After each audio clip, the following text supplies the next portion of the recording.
A young woman vanishes in the desert. Her car later found abandoned with blood inside, but roughly 2 months later, Arizona investigators are still trying to figure out what happened to Isabella Comas and where she may be. Plus, a major bombshell twist in this story just going down. The man who was arrested and in custody, considered a person of interest in her case, was just released from jail. We're on the case, presented by Law&Crime. I'm Chris Stewart.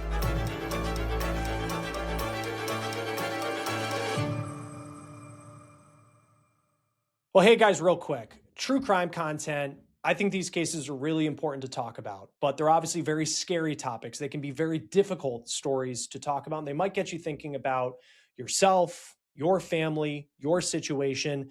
But that's where I want to bring in the sponsor for today's episode, because life insurance is not fun to think about, but this year you can take care of the important stuff. Having a policy means your family has protection and peace of mind, and it does not have to be complicated or time consuming. Fabric by Gerber Life is term life insurance. It means that you can take care of your family today. It is made for busy parents like you, online, on your schedule, right from your couch. You could be covered in 10 minutes with no health exam required. If you have kids, especially if you're young and healthy, the time to lock in low rates is now. Fabric offers policies that are high quality and flexible to fit your family's budget. Plus, there's no risk. With a 30-day money-back guarantee, you can join thousands of parents who trust Fabric to protect their family. Apply today in minutes at meetfabric.com/OTC. That is meetfabric.com/OTC. The family of Isabella Comas is going through a true nightmare. And they've told local media stations through it all, they are still holding on to hope that she is still alive and she will still come home.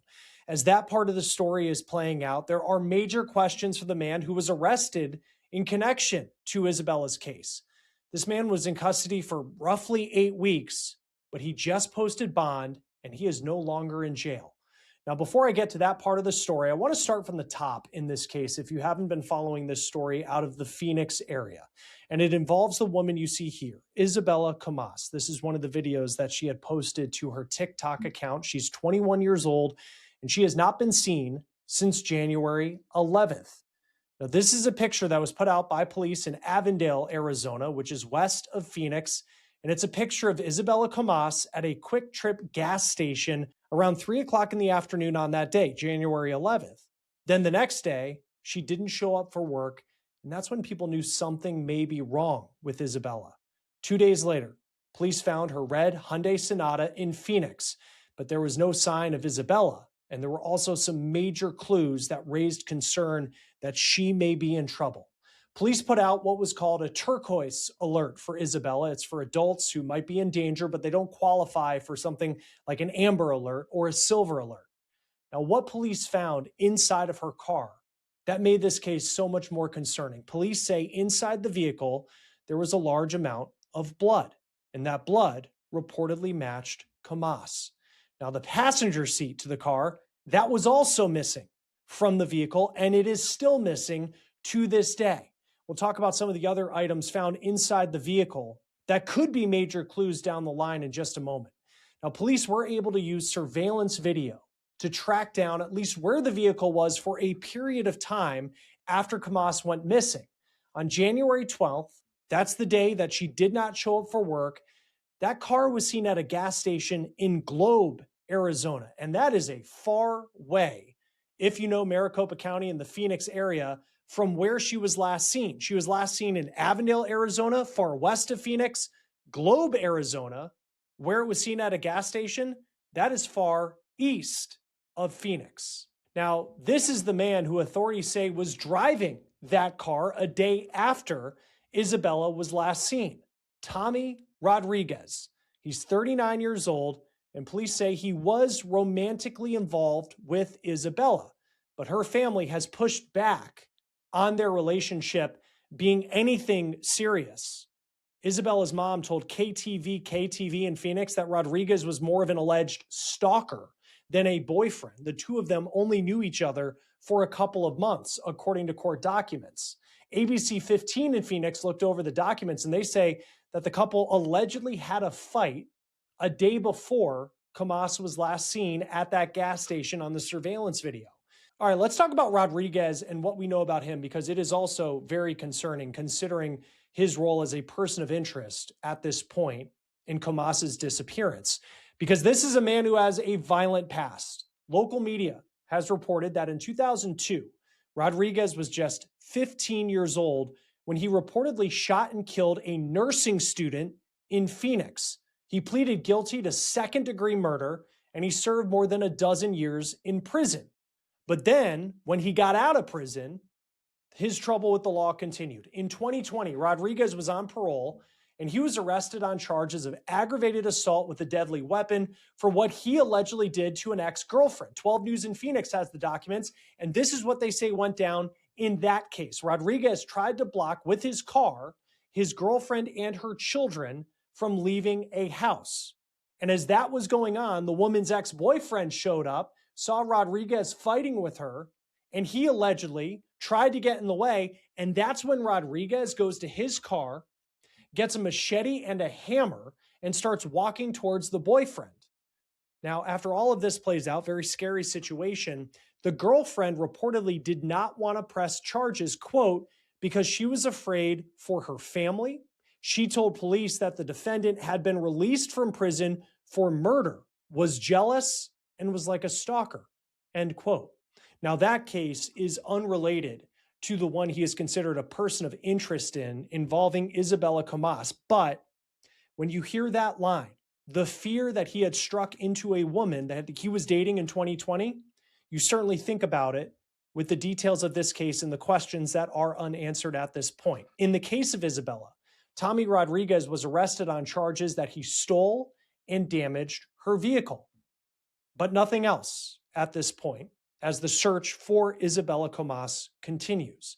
Local media in Arizona has said that Rodriguez has not given an answer to law enforcement about where Isabella may be.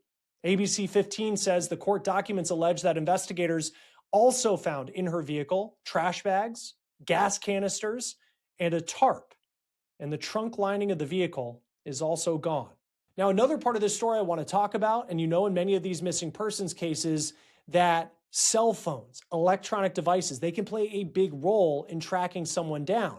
Well, a big clue in this case, potentially, as this case goes forward, is that Comas's phone was allegedly manually turned off, and then it was found dumped at a recycling center. Police arrested Tommy Rodriguez on January 15th in connection to Isabella Comas. But remember, it was only for the two charges of allegedly stealing her car and allegedly damaging her car. He's not facing any other charges in this case. Police, though, they've continued to try to build their case, and yet there's still no sign of Isabella roughly 2 months after she went missing.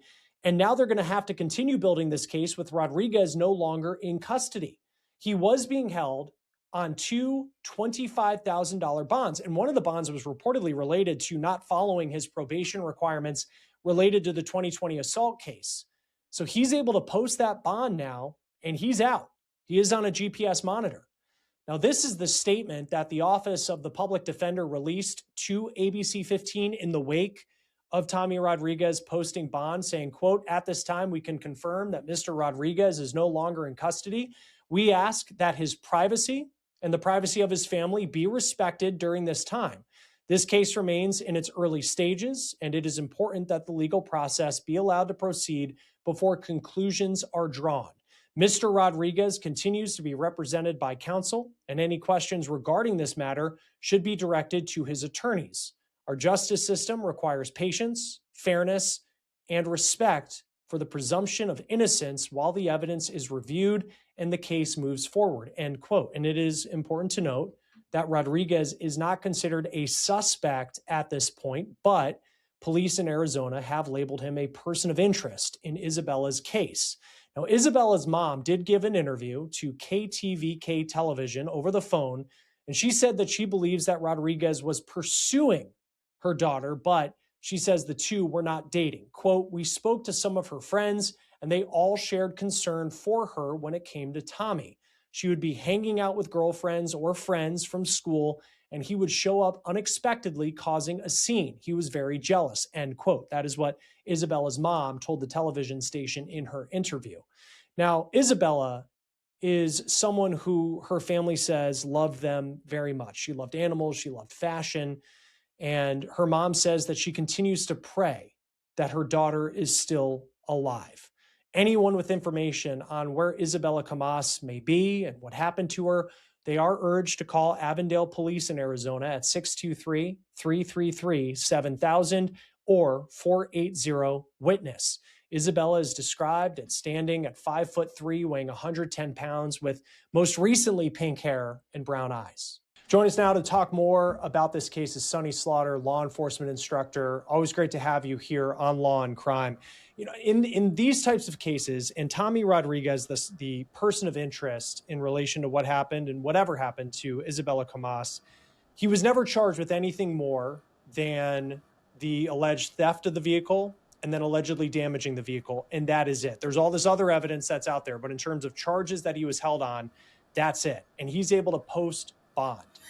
And what do you make of that, considering we do hear about all this other evidence that he's not being accused of at this point, but there's all this evidence circulating about what happened to this woman, and here he is as a person of interest, now on a GPS monitor, but no longer in custody?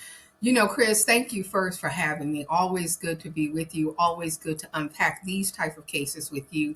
I think this is very concerning and disturbing in the community. It should be a red flag for the community when we have these bonds that don't make sense based on what we know. Now, of course, we don't know everything, but from an investigative lens, apparently there is some disconnect between the disappearance of this young woman, her car, and we don't know how she disappeared, whether it was with her car or without her car. I wasn't too clear about that. But the fact that he had it, he damaged it, he has a long history, extremely long history, dating back to when he was a juvenile where he committed murder. And he has this violent history. I'm concerned that the judge even considered allowing him a $25,000 bond. No, not a guaranteed bond, no cash bail. No, I mean, so he paid $2,500. I'm sorry, the bond was $25,000, but he paid $2,500. He gets out. He's on an ankle monitor, which we know that sometimes how that works, that people can move around with those on or off. And we still don't know where this young lady is. Troubling circumstances. And I think the people in the community need to be alarmed by this. Because I know it's different in different jurisdictions. And in this case, he is not facing a charge. And we don't know what happened to Isabella Comas. We do not know if she's alive. You know, there's certainly, you know, a lot of concern, but you know, it's not like he's facing a murder charge. Right. This is a guy who's accused of stealing a car, a guy who's accused of damaging a car. And in terms of the black and white of it on paper, that's it. How much can judges actually look beyond the scope of just what's on that document? If this is all they've been charged with at this point, you know, where is, not saying it's unfair, but it's like, if he's not being charged with murder, why does he have to be held any longer or on a bond higher than that? Like, how can a judge get to that point if that's not what he's been charged with? Actually, that's a good question. And constitutionally, you don't want judges doing overreach. I said everything I said and then everything I said earlier. But what you don't want from judges is the overreach. You don't want judges violating anyone's constitutional rights. And you don't want judges not looking at the facts as they are laid out and presented before them. Although I just made all of the connectivity, the judge legally, constitutionally can only address what they have in front of him or them. And regrettably, the investigative process has not connected the dots enough for the judge to do more in this particular case. If it's the car, if it's the theft, it's the damage, then the $25,000 makes sense. The GPS monitor absolutely makes sense because you need to keep track of an individual who has a history of violent behavior and dangerous behavior, even though we don't know what happened to this alleged victim or potential victim. She just could be not able to communicate with folks or not willing to communicate with anyone. Because it's one of those things where I feel like there's the constitutional argument of it, And then there's if you're this guy's neighbor, it's like, I don't care about the back and forth at law school that people can have about this. This is someone who was convicted of murder, Yeah. someone who has an assault, a very scary assault situation that happened in 2020, was still on probation for that. And now you hear the details of this girl going missing. He doesn't have an answer for that. There's blood in the car. The passenger seat's missing. The liner to the trunk is missing to the car. There are tarps in the car. Like, there's all these things that, like, if you're someone who is around this, if you're in this community, it's incredibly concerning that this person is allowed out, even if they're on a GPS monitor, just considering the history. And you're absolutely right, which then ties back to what I said the first time. It is concerning. And although investigations take time, gathering factual evidence take time, the people in the community should be concerned, they should be alarmed, and they should be watchful. I would suggest, if they have cameras, if they have animals that can sound an alarm, that they should have all of those things present, and people should know who he is. We see a picture of him, and they should be diligent and vigilant about what they are doing and about watching his actions and staying far away from this individual and individuals like him. They need to know we all need to know who we are living around. And, people tend to wear a mask, but this is a person, whether he is guilty of murder or not, has a propensity for crime and criminal behavior, and that should just be enough for people in the community. And again, we don't know what happened to Isabella Comas. I know her family is holding out for hope that she can come home and be alive, come home alive, excuse me. But in this case, you have this vehicle and you have all the missing pieces of evidence to it. And then you have this person who says, oh, I don't know where she is, but then he's with her car a day after she goes missing on the complete other side of Phoenix, where that just doesn't make sense. Like, in some of these cases, I mean, how often is it that an investigation just hits this wall where maybe on the outside you can see what the end is, but the road to get there, you're missing those key pieces? Like, how do members of law enforcement, beyond, that big moment that cracks the case, like, how do they get to point B from A when you do have these missing things along the way? They really have to be focused and diligent. They have to chase down every single lead and tie those threads together. These type of cases require a critical lens of past behavior, current behavior, and potential for what could have been done. When you start thinking about blood, you start thinking about missing car parts, then you really need to trace down. You need video of where he last was, when you last saw the potential victim. So they need people to call in tips. They need to also be going everywhere this car could have potentially been and checking video footage, having conversations. What did she say? There is a digital footprint somewhere. It's a video footprint, and they need to do all of that so they can get the right evidence to then make the appropriate charge. Because once again, what we don't want district attorneys and judges doing overreach, overcharging, and judges not following the Constitution. That's why we need law enforcement to have real strong investigative practices. And if anyone knows where the alleged victim could be, then please let someone know. Call 911.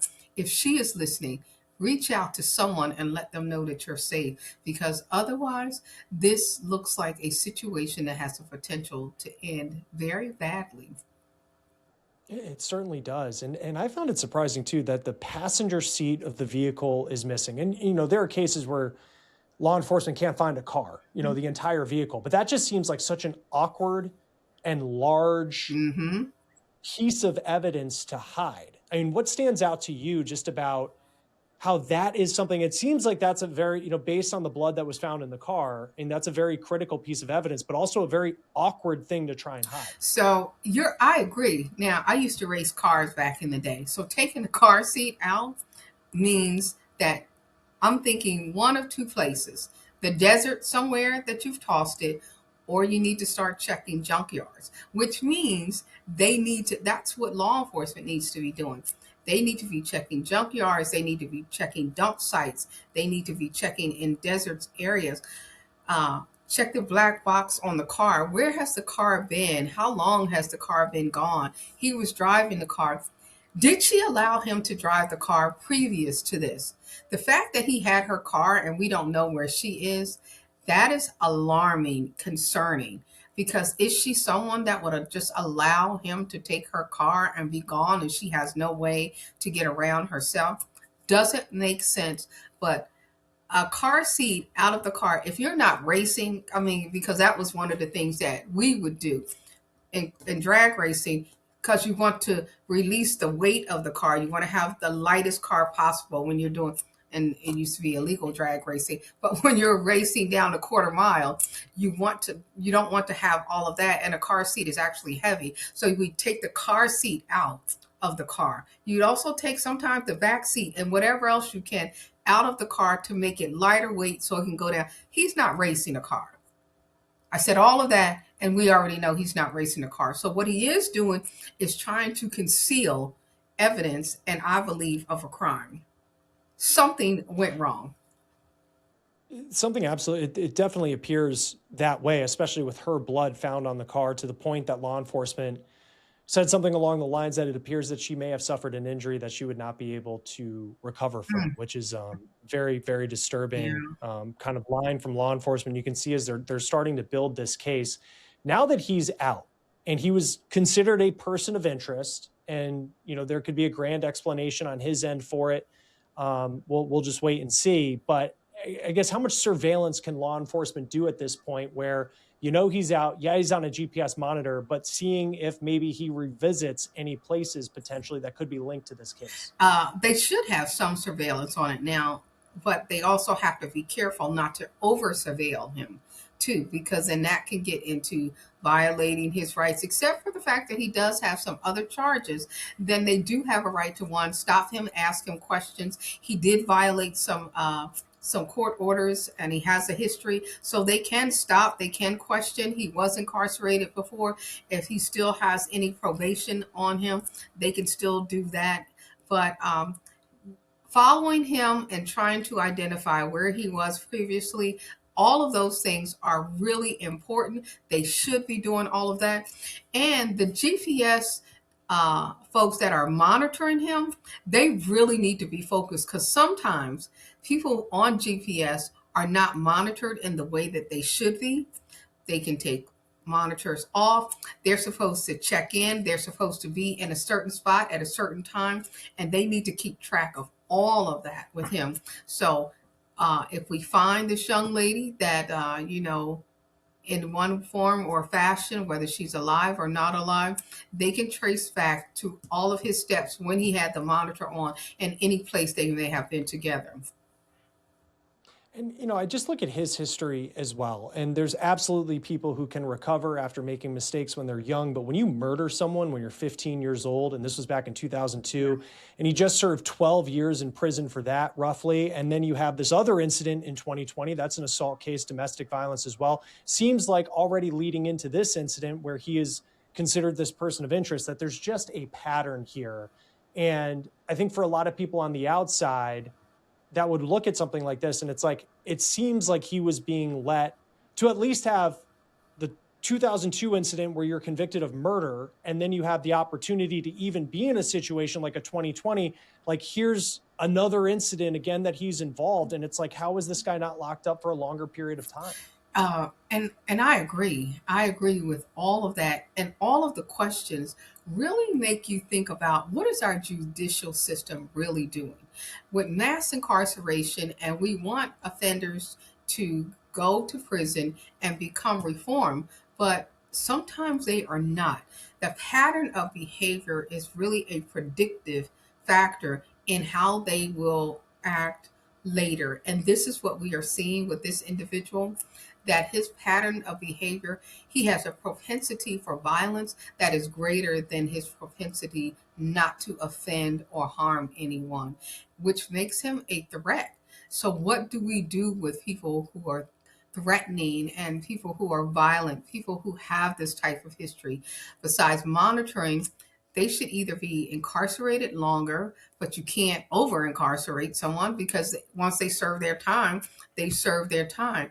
But this is an individual, I still don't think, even though they don't have all of the dots, that they should have allowed him to be out and moving about with a $25,000 bond. The bond could have been higher. The judge can make the bond higher. The DA can make the bond higher. So whoever made the decision not to have a higher bond to keep him locked down longer until they were able to find out more, it's still concerning. And I think the public should be aware. People should be aware of who is making decisions and how decisions are made. And let's just hope that they recover this young lady. If she was harmed to the point where it was so dangerous that law enforcement made that statement that it's something that she might not recover from, that means they're not looking for a rescue. They are focused on recovery. And that's a recovery of a body. Yeah, and it's a sad situation. You think for this family now, it's been roughly 2 months since Isabella Comas was last seen, and just what they're living every single day. And we'll see what happens next in this investigation that is very much still ongoing. Sunny Slaughter, law enforcement instructor. Always great to have you on Law and Crime. Thanks for being here. Thank you for having me. That will do it for On the Case, presented by Law and Crime. Subscribe to us on YouTube and Spotify, and we're also now streaming on Peacock. I'm Chris Stewart. I'll see you next time.